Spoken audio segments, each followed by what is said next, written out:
আসসালামু আলাইকুম ওয়া বারাকাতুহু। বিসমিল্লাহির রহমানির রহিম। জম্মু এবং কাশ্মীর প্রসঙ্গে একটু আসছে। জম্মু এবং কাশ্মীর, কাশ্মীরের মোদি এবং অমিত শাহকে মানুষ খুবই ঘৃণার চোখে দেখে। মোদিকেও দেখতে পারে না কাশ্মীরের মানুষ, অমিত শাহ পেট মোটা, অমিত শাহকেও দেখতে পারে না। তারা যথেষ্ট সাম্প্রदाয়িক। जम्मू और कश्मीर के बारे में थोड़ा कुछ बोल रहा है। कश्मीर का जो आम जनता है, मोदी और अमित शाह को एकदम पसंद नहीं करता है। के लिए उन लोगों का बहुत मुस्लिम विद्वेष है, बहुत नफरत है मुस्लिम के ऊपर इन लोगों को। कश्मीर और नेशनल कांग्रेस, कश्मीर में नेशनल कांग्रेस, नेशनल कॉन्फ्रेंस और बाम, इन लोग मोर्चा करके जीतने का पॉसिबिलिटी है। तो अब अभी हम लोगों को जो लग रहा है कश्मीर में बीजेपी का हारने का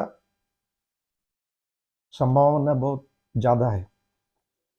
কাশ্মীরে ন্যাশনাল কংগ্রেসের, ন্যাশনাল কনফারেন্স এবং বামরা জিতার সম্ভাবনা বেশি। এরা জোট করে জিততে পারে। এটা থেকে বোঝা যাচ্ছে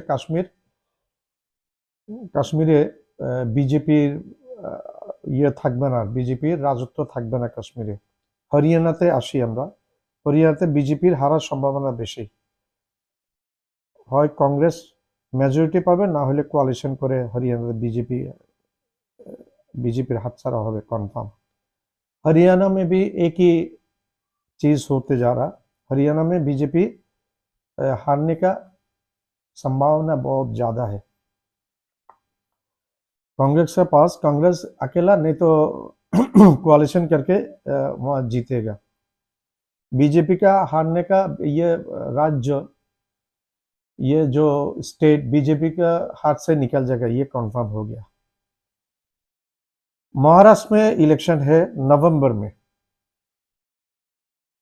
यहाँ दिखाया जा रहा महाराष्ट्र में बीजेपी के हाथ से भी महाराष्ट्र निकल जाएगा, ये एकदम निश्चित हो गया है।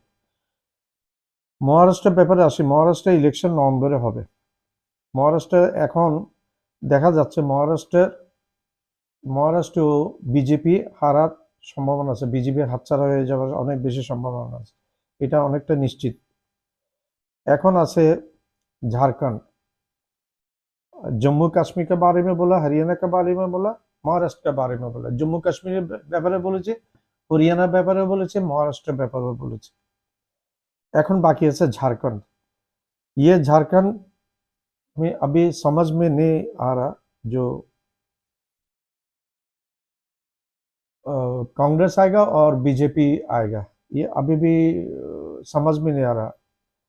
ये सब मिलकर ये चार जो स्टेट है, राज्य है, इसका फलाफल, इसका जो चुनाव का जो रिजल्ट बीजेपी का पक्ष में नहीं आएगा, बीजेपी का पक्ष में नहीं आएगा। शायद ये चार में 4:1 ऐसे होते जाएगा, और नहीं तो 4:0 ऐसे होगा। 4:0 मीन्स 4 है कांग्रेस का, बीजेपी का नहीं है, 0 है। और 4:1 में वो टोटल 4 राज्य में 3 आएगा कांग्रेस में, ये कॉन्फर्म, और 1 आएगा बीजेपी पे। ये चौथा, ये चारवा राज्य में इलेक्शन के बाद में देश का राजनीतिक मैप बदल जाएगा, ऐसा इरादा है, ऐसा सोचता आदमी लोग, पॉलिटिक्स जो एनालिस्ट आदमी लोग है, इन लोग सोचता जो आफ्टर इलेक्शन ये चारों राज्य में इलेक्शन के बाद में ये पॉलिटिक्स का जो मैप है, एक स्ट्रक्चर है, ये बदल जाएगा। এই চারটা রাজ্যের সবাই একটা ইয়ে করছে, আশঙ্কা করছে এই চারটা রাজ্যের ইলেকশনের পরে ভারতের পলিটিক্সের যে একটা ম্যাপ আছে, সেই ম্যাপটা পুরোপুরি বদলে যাবে। ধন্যবাদ।